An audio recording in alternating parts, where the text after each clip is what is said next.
તો ગુજરાતમાં માવઠાની તીવ્રતા ઘટવાની આગાહી છે, પરંતુ વાદળછાયા વાતાવરણે ખેડૂતોની ચિંતા વધારી છે। ખાસ કરીને ઉત્તર ગુજરાત, મધ્ય ગુજરાત અને સૌરાષ્ટ્રના કેટલાક ભાગોમાં વાતાવરણમાં પલટો જોવા મળી રહ્યો છે। બનાસકાંઠાના અંબાજી, અરવલ્લી, સાબરકાંઠાના જિલ્લામાં પણ એટલે કેટલીક જગ્યાએ વાતાવરણમાં પલટો આવ્યો છે। ગીર સોમનાથ, પંચમહાલ જિલ્લામાં પણ ખેડૂતોના માથે ચિંતાના વાદળો છવાયા છે। વાદળછાયા વાતાવરણથી ખેડૂતોને પાક નુકસાનીની ભીતિ છે।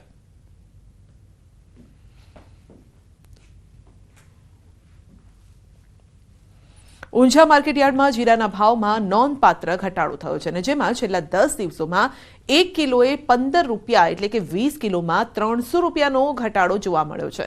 નવા વર્ષના પાકને લઈને સકારાત્મક ધારણાઓ અને અનુકૂળ વાતાવરણના કારણે જીરાના બજારમાં આ ઘટાડો આવ્યો છે। જો આવનારા દિવસોમાં વાતાવરણ અનુકૂળ રહે તો જીરાના ભાવમાં વધુ ઘટાડો થવાની શક્યતા છે। જીરાનો 10 દિવસ પહેલા જે ભાવ 4800 આસપાસ બોલાતો હતો તે ભાવમાં હાલ 4500 રૂપિયાની આસપાસ હવે તે બોલાઈ રહ્યો છે।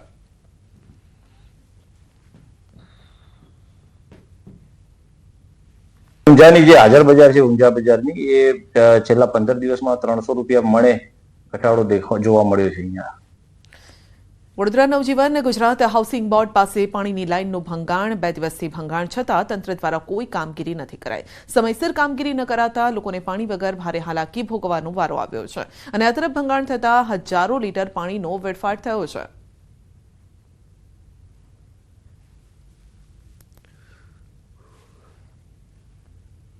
ન્યૂઝ 18ના અહેવાલની અસર થઈ છે। વડોદરાની માંજલપુર પોલીસ હવે જાગી છે।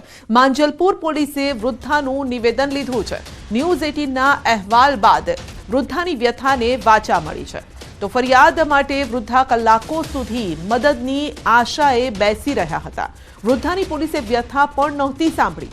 વડોદરાના માંજલપુર પોલીસ સ્ટેશને વ્યથા કહેવા ગયેલા એક વૃદ્ધાને કડવો અનુભવ થયો છે। કલાકો સુધી મદદની આશાએ બેસેલી વૃદ્ધાને મદદ ન મળતા વિલા મોઢે પાછા ફરવું પડ્યું છે।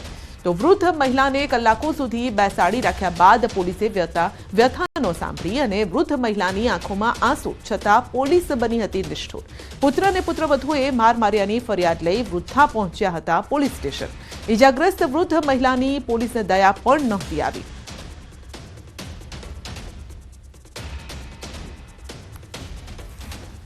તો મિલકત માટે પોતાના જ દુશ્મન બન્યા છે। વૃદ્ધાના જે પુત્ર છે, પુત્રવધુ છે, તેમણે આ વૃદ્ધાને માર માર્યો હતો, પરંતુ પોલીસે આ અંગે ફરિયાદ પણ ન લીધી। વૃદ્ધા 2 કિલોમીટર ચાલીને પોલીસ સ્ટેશન પહોંચ્યા, તેમ છતાં પણ વૃદ્ધાની વાત સુદ્ધા પોલીસે ન સાંભળી। પરંતુ ન્યૂઝ 18 ગુજરાતીએ જેવો અહેવાલ પ્રસારિત કર્યો ત્યારબાદ વૃદ્ધાને સાંભળવામાં આવ્યા અને એક્શન પણ લેવાઈ રહ્યું છે।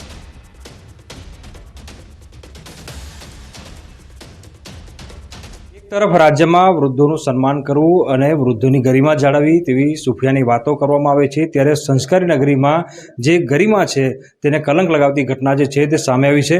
માંજલપુર પોલીસ સ્ટેશન હદ વિસ્તારમાં જે સોસાયટી આવેલી છે અને સોસાયટીમાં એક વૃદ્ધ માજી છે, તેમને તેમના પુત્રવધુ અને પુત્ર દ્વારા જે અત્યાચાર છે તે કરવામાં આવી રહ્યો છે અને વૃદ્ધ માજી તમે જોઈ શકો છો અહીંયા માથાના ભાગે તેમને ઈજાઓ પહોંચી છે અને આ ઈજાઓ કોઈ પારકાય નહીં, પરંતુ તેમના પેટે જનેલા પુત્ર અને પુત્રવધુ જે છે તે ઈજા પહોંચાડી છે। તેમની સાથે વાત કરીશું।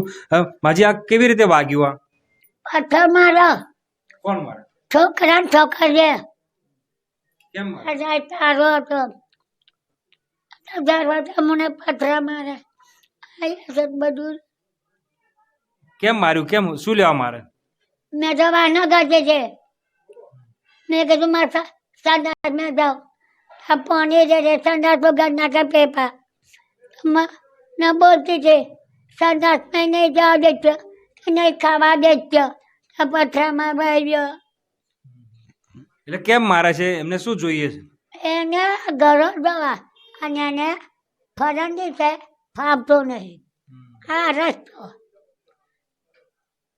ઘર જઈ તો ખાડા ખાડા એને ફરવાનું ફાવતું નહીં, એટલે હું ઘેરની ઘેર, એટલે એને કોઈ આવે લોકો ઘરમાં ઘરતો નહીં ફાવતું। આ છે બીજું કઈ નહીં। બરાબર। આગળ જે દરવાજો તૂટી ગયો, કોને તોડ્યો દરવાજો? એ હવે છોકરીએ તડકાયો। તો રોજે રોજ મારે તમને? રોજ રોજ નહીં, અઠવાડિયા 15 દાડે બરાબરની ઝઘડો કરે, મારવા આવે। 2 દાડા સારો રાખશે, અઠવાડિયે સારો રાખશે, ત્યાં દવાખાને જબરજસ્તી લે છે. અને જ્યાં લાઈનમાં બરબાદ કરતી ત્યાં દવાખાને જવાય લે જઈ કરી ગોળીઓ હલાવી. કાલે પોલીસ સ્ટેશન ગયા હતા, પછી પોલીસે શું કીધું? આયા નહીં આયા હતા માઈ ગયા. હવે આયા. હા બરાબર. લખી ગયા બધું. તો તમારે શું કરવું છે હવે? છોકરાને બહુનું શું કરવું છે? ખાલી કરવાનું. ખાલી મારે એને કશું કરવું નહીં. આ મારી દયાળી વટાઈ ગયા. એનો છોકરા છે એને તે જીવે અને ખાય. બરાબર ને? મેં કોનું બુરું ટાંકતી નહીં. મેં મારું પેટ કરું. આ પેટ પીવે એટલે પેટ હોય. આપણે જેને બધો પીધેલો આવું મન કરજે. કેટલી હદે ત્રાસ વધી ગયો છે? સહન થાય છે ત્રાસ? આટલી હદે ત્રાસ આપે છે? એને બહુ ત્રાસ આપ્યો છે. ગુજરાત નહીં છોડે, બોલાતું નહીં, હાથ બેસ્યો. બિલકુલથી. તો આ માજી તમે જોઈ શકો છો કઈ હદે ત્રાસ આપવામાં આવી રહ્યો છે પુત્ર અને પુત્રવધુ દ્વારા. તેમની આંખો છે, આંખોમાં આંસુ તમે જોઈ શકો છો. અને આ જે ઘાવ છે, આ ઘાવ ખરેખર તમને માથા પર દેખાય છે, પરંતુ એક માના દિલ પર ઘાવ જે છે તે લાગેલો છે. અને બીજી વાત કરીએ, તારનો રેવાઈ આવ્યો છે, તારનો અમે દુઃખી છે. મેં દયા ખાઈને ઘર આવ્યું. આ મારો છોકરો રડ્યો, મારા ઘર નહીં આવવું એને, મારા ઘર નહીં આવવું એને. તો બેટા આપણો ભાઈ છે, આપણું પેટ છે, પટાઈ મેં ઘર આવ્યું. 4 દાડા સારું રાખ્યો. અને પછી મને ઝઘડા કરવા મળી. લાઇટ બિલ ના હાલે, 6 વર્ષના ઘર વેરા બાકી. મારા છોકરો લાઇટ બિલ ભરે, પછી પૈસા માગે, ત્યાં મારા છોકરા મારે. મારા છોકરો લાઇટ બંધ કરી દેતા, ત્યાં પોલીસ સ્ટેશન કરે. હવે કમ નહીં કરતી. બિલકુલથી. તો એમના પતિની તસવીર જે છે જોઈ શકાય છે. આમનું નિધન થયું ત્યારબાદથી જ જે પુત્ર છે તેમના દ્વારા જે માતા છે તેને ત્રાસ આપવામાં આવી રહ્યો છે. એક દીકરો હતો, તેનું પણ મૃત્યુ થઈ ગયું. ઉલ્લેખનીય બાબત છે કે પુત્ર અને પુત્રવધુ જે છે પોતાની માને આ હદે ત્રાસ આપી રહ્યા છે, પરંતુ મા કહેવાય. આજે પણ આ વૃદ્ધા